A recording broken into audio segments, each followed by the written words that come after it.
Welcome to Morphic Labs, and today we are going to be discussing VPIN, the last aggregation method in my free market microstructure course. And we are going to be covering realized variance bars. But before we get into that, do me a favor, hit the subscribe button if you want to keep up with more content like this.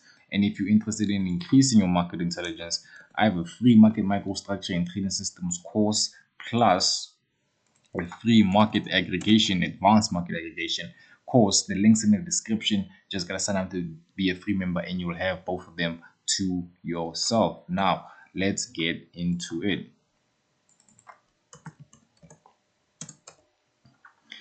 VPN is a metric that estimates the probability of informed trading by analyzing volume bucketed order flow imbalance.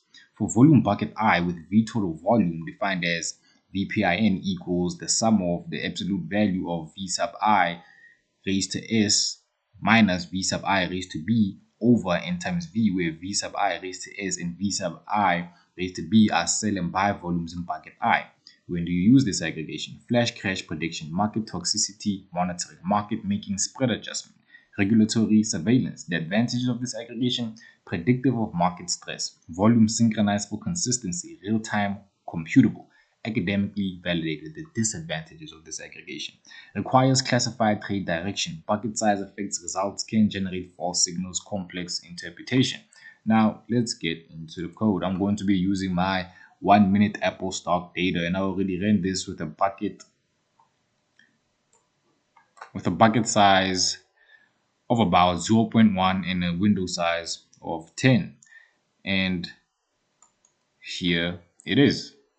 And as you can see, 0.5 is our threshold, right? And whenever the threshold gets crossed, this just means that there's a excessive amount of volume in the market, right? Because when you go back and look at this, V sub I to the S and V sub I to the B are sell and buy volumes in bucket I, right?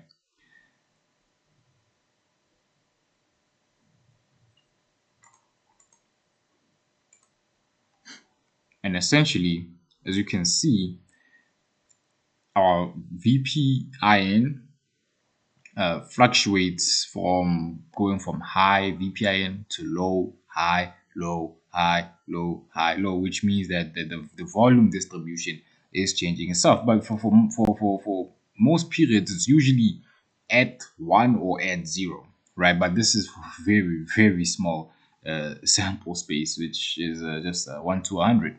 And I'm only going to do 1 to 100 because the way I implemented this algorithm is computation expensive, but whatever, I'm not going to get into that. Now, let's get into realized variance.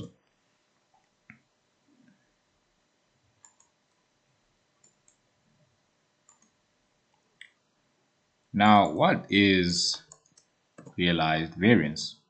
These bars close when the sum of squared log returns reaches a predetermined threshold, directly measuring price variation. Formulas.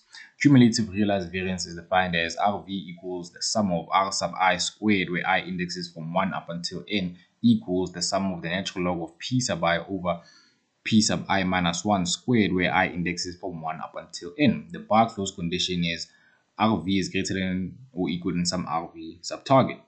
Annualized realized volatility. Sigma sum annual equals the square root of RV times 252 times 6.5 times 60 over N minutes, N sub minutes to be more specific. When to use: high frequency volatility research, volatility forecasting models, realized variance swaps, jump detection algorithms. Microstructure noise analysis. The advantages: direct measure of price variation, consistent with financial theory, enables jump robust estimators, foundation for volatility derivatives, works at any frequency. The disadvantages: microstructure noise at high frequencies, requires careful sampling, computationally intensive, target selection affects results, may need bias correction. Now, just like our previous market microstructure aggregation, this is our last volatility aggregation. And when we compare them, we see that our estimated close to close Parkinson common class realized variance, close is an efficiency of 1x. This one, Parkinson has an efficiency of 2x.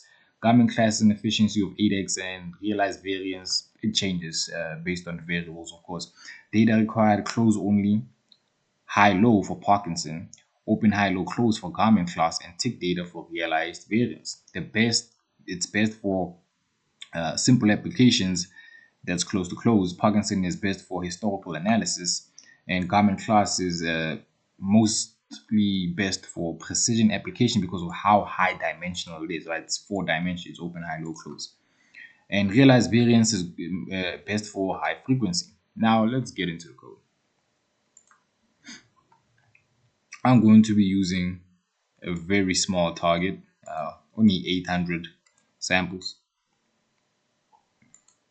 And as you can see, our realized variance does actually reach our target threshold more than I actually expected. I didn't expect it to hit it this much, but it does hit it, at least on average it does.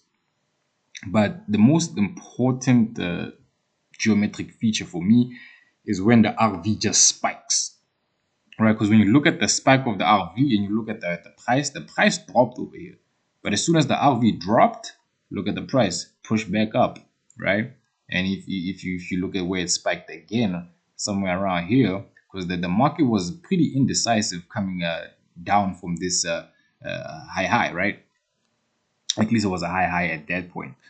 And as soon as the RV spiked, look, as soon as the RV spiked, the market had this extreme movement, and then the RV just decayed and it started pushing up, right? Very interesting structure. You could probably take advantage of this if you're that dedicated. But that's about it for today. If you're interested in increasing your market intelligence, I have a free market microstructure and trading systems course. The link's in the description, plus a advanced market aggregation course. The links is also in the description. You can get both of these for free if you sign up to be a free member. And hit the subscribe button if you want to keep up with more content like this. It's about to get interesting from here, because after we're done with the market impact section of the market microstructure course, we're going to be diving into some very interesting ideas. But that's about it. I'm out. Bye.